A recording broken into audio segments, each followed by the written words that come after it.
In the first weeks of the Civil War, a 24-year-old Union officer marched into Virginia, tore down a Confederate flag, and was shot dead for it. His name was Elmer Ellsworth, and his death hit Abraham Lincoln harder than anyone else. See, Elmer wasn't just any old officer. He was smart, he was ambitious, and he was Lincoln's personal friend.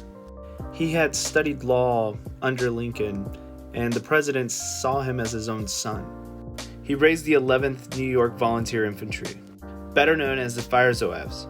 Their uniforms were inspired by French colonial troops.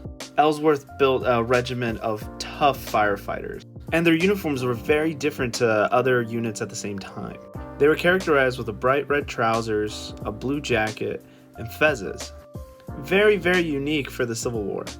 As you can see here, a representation of what the Fire Zouaves would be wearing at the time. And on May 24th, 1861, after Virginia had seceded, Ellsworth and his men crossed into Confederate territory in Alexandria, Virginia. No shots were fired, no resistance. Their goal was to capture a massive Confederate flag that was on the Marshall House Inn that was directly in eyesight from the White House. Ellsworth wasn't having it. He and a small group went inside the Marshall House Inn, climbed to the roof, and tore it down. Mission accomplished. But on the way back down, James W. Jackson, the hotel owner, was a die-hard secessionist, and he was waiting at the bottom of the steps.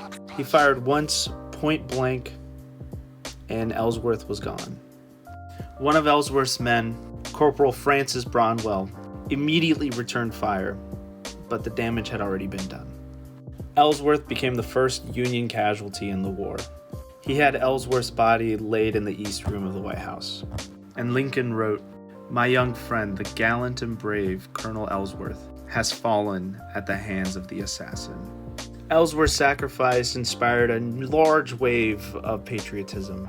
Dozens of Zouave units sprung up in honor of him. They dressed like him and fought in his name. And the slogan appeared everywhere, "Remember Ellsworth." The war had only just begun, but Ellsworth had already become its first martyr. History's full of forgotten heroes. Follow for more stories they didn't teach you in class. And if you made it this far, the reason why I brought up the Zouaves is because I went and visited Gettysburg this past weekend and saw their memorial.